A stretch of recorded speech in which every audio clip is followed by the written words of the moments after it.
No steal. There's no steal there. I predict not a steal. Watch this. And he stayed.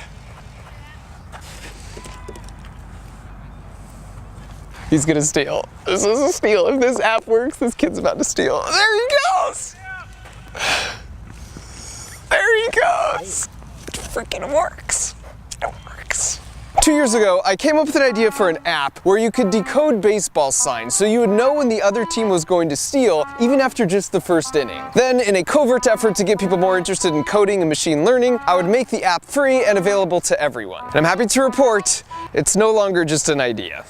Today, I'm going to show you exactly how the app works and we'll use it in the wild, and then we're going to talk about machine learning in very simple terms with my buddy Jabril. But first, to set the stage, we need to understand the fascinating world of secret baseball signs. It's the game within the game. Most people know the catcher will give signs to the pitcher when your team is on defense, but when you're on offense, the third base coach gives signs to both the batter and the base runner. For example, he could secretly tell the batter to bunt, or to not swing at the next pitch, or you can tell the base runner to steal. And just to be clear, stealing a base is when you start running as soon as the pitch is thrown instead of waiting for the batter to try and hit it. It's risky because if the batter doesn't hit the ball and the catcher's good, he can throw you out at second base. Because it's a big advantage, coaches will actually tell their players to watch and see if they could figure out the other team's signs. That's considered fair play and it's part of the game. The problem is, our brains aren't great at figuring out the complex patterns. So we set out to create an app that would use machine learning to do exactly that. And by we, I mean Jabril actually sat down and wrote the code, and I just made sure he had unlimited Cheez-Its and LaCroix.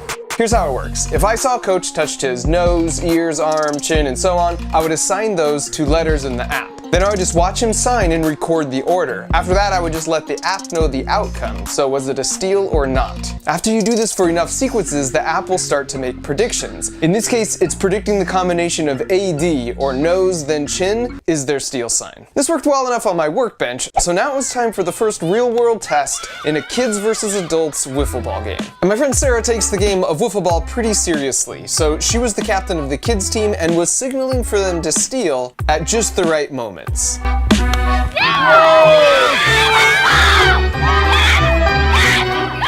I wasn't sure on the ethics of using our app against a bunch of little kids, but they were scoring runs and stealing bases with impunity, and then they got so confident, they started talking trash.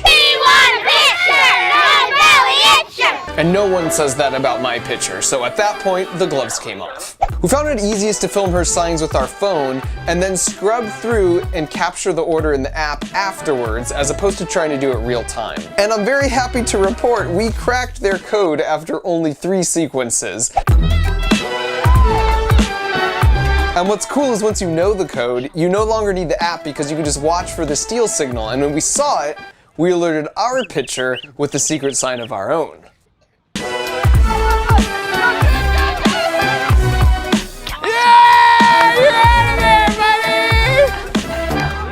And after that, the tides of the game shifted, and we were able to officially prove adults rule and kids drool. So our app cracked the code after just 3 sequences, and I'm going to show you them to see if you can figure out the steal sign using just your brain. Here's the first one, and this was a steal. Here's the second, and this was no steal. And this is the third, and it was a steal. Pause and go back if you want to try and figure it out, because I'm about to tell you the answer. According to the app, which Sarah later confirmed, their steal sign was only if she touched her hat and then left ear back to back. Everything else was just a decoy.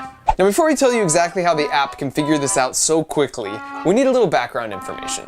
So I've cornered my buddy Jabril here, and I'm gonna make him give us a super simple explanation of machine learning. Now here's what you should know about Jabril. He's basically a genius who taught himself how to code when he was 14. He has an amazing YouTube channel you should check out with videos like this one, where he made a video game where the character teaches himself how to navigate any maze using machine learning and neural networks. All right, let's say we have Timmy here. And Timmy likes certain type of toys, but not others. So in our fake example here, he decides this based on how big the toy is and how complicated it is. So from small to big, and then over here, how many parts it has from just one piece to a really complex toy with gears and moving parts and things like that. And so if we ask Timmy about 20 different toys and start to plot those on the graph, we'll start to see a pattern. So generally, he likes toys that are big and complicated, but does not like toys that are small and simple. And so, by looking at his past preferences, we can make really good predictions for the future. If you show little Timmy here a toy that is this complicated and this big, we're confident that he'll like it before we even show it to him because it is inside the like boundary. That's the big deal with machine learning. We don't have to take the time and show little Timmy here every toy that's ever been created and record his answers. After we record some likes and dislikes, we're able to draw some boundaries. And precisely where we draw these boundaries is the secret sauce. In this case, with just 2 inputs, you can just eyeball it and see where to put the boundaries. But when you have thousands of inputs that interact with each other, it's impossible for our brains to comprehend where those boundaries should go. However, it's pretty trivial for a computer using machine learning.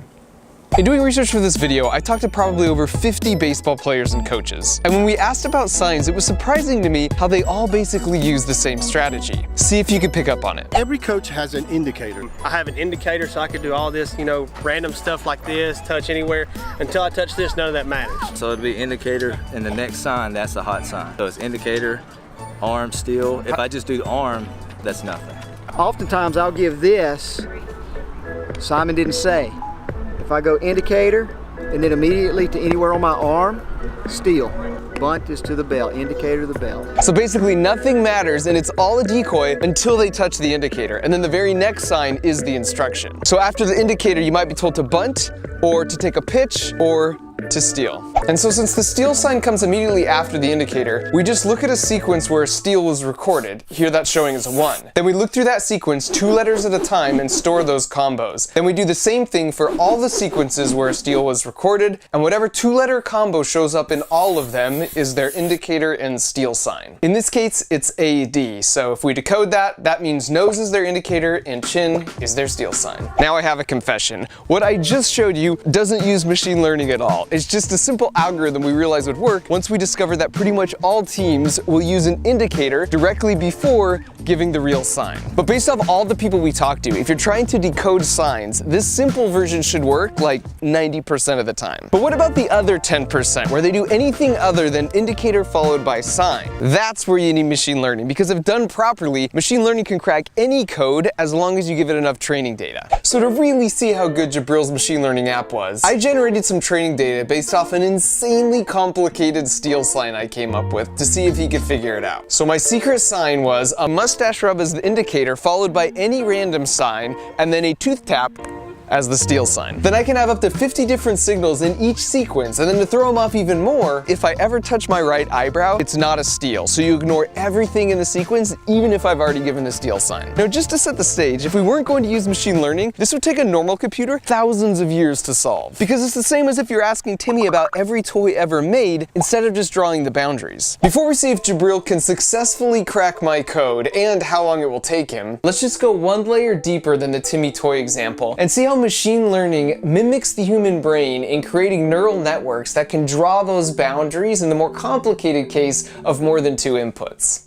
There are 3 main parts to a neural network, and hang with me here because I'm going to keep this simple. You have the input layer, which in our case are the signs being given, and then way over here you have the output layer, in our case steal or no steal, and then in the middle we have the hidden layers, and right now that's just a black box. So if the sign was hat, hat, nose, hand, we would tweak these input knobs like this. Depending on how each of these knobs is turned, each one is interconnected with the knobs to its left, so it causes some simple math to occur at each node, and when you sum up all of those numbers, you're left with a number between 0 and 1. And if that number is really close to 0, that's no steal, and if the number is really close to 1, that's a steal. So you give it a bunch of training data where given an input, you know what the output should be. And you start with these hidden layer knobs turned in totally random directions, and when you add them all up, you get something like 0.55. Well, that doesn't make sense. You can't have half a steal, and more importantly, with the training data, you know the answers, and you know that this combination should have been a steal. So you just start tweaking these hidden layer knobs until you start to get outputs that are more correct over time. And after going through a bunch of examples where you know what the answer should be, eventually you get to a point where any more tweaking of the knobs just makes it less accurate, so you stop. So now you super glue these 3 hidden layer knobs into place because you've trained your model. And so now now with a brand new input where you don't know the answer, it gives you the correct output. In this case, a steal. Of course, this is a simple model, but this scales up, so you could have thousands of inputs and thousands of outputs, and you're able to discover really complicated relationships. What's so cool about this is basically how neural networks in our own brains are set up to learn. Once I've been given enough training data to understand the interaction between my hand and arm and keeping something balanced like this, then my model is trained and I super glue those middle knobs in my brain. Then I can introduce a totally new input I've never tried before, and I still know what to do. I don't need to be trained on every possible different type of object because my brain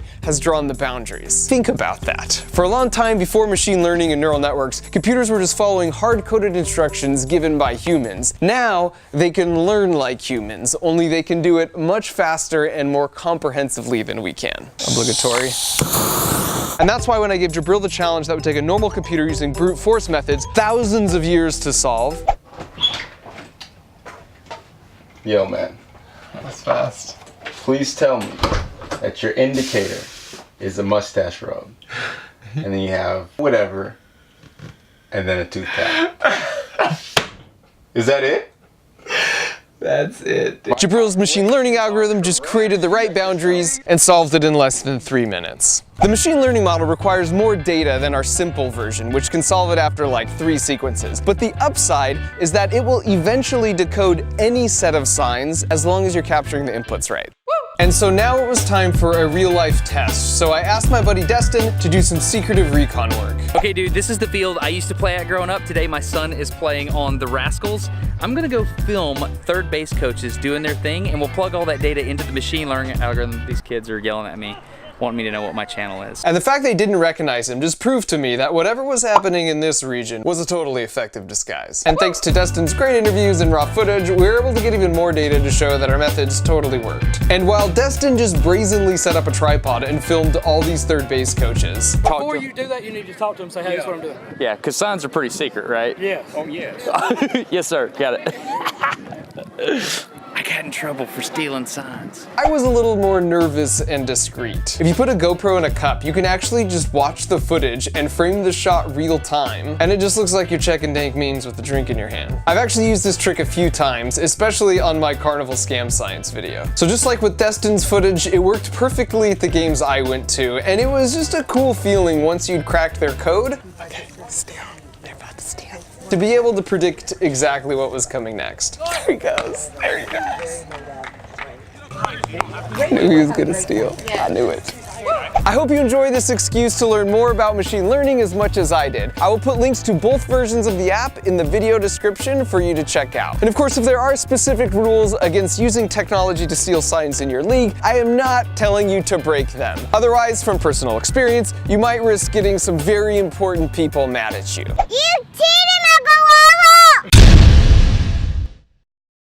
I recently took a trip to the Bahamas to visit some sharks for an upcoming video. On the way there, I noticed some suspicious YouTube account activity, so I did what you should never do while using unsecured public Wi-Fi, and I changed my master YouTube password. As in, the password where if you had it, you could delete all of my videos. And the reason I was not at all worried to do important things over unsecure public Wi-Fi was because I was using NordVPN. So unlike probably everyone else at the airport, I knew I was fully encrypted and protected and anonymous.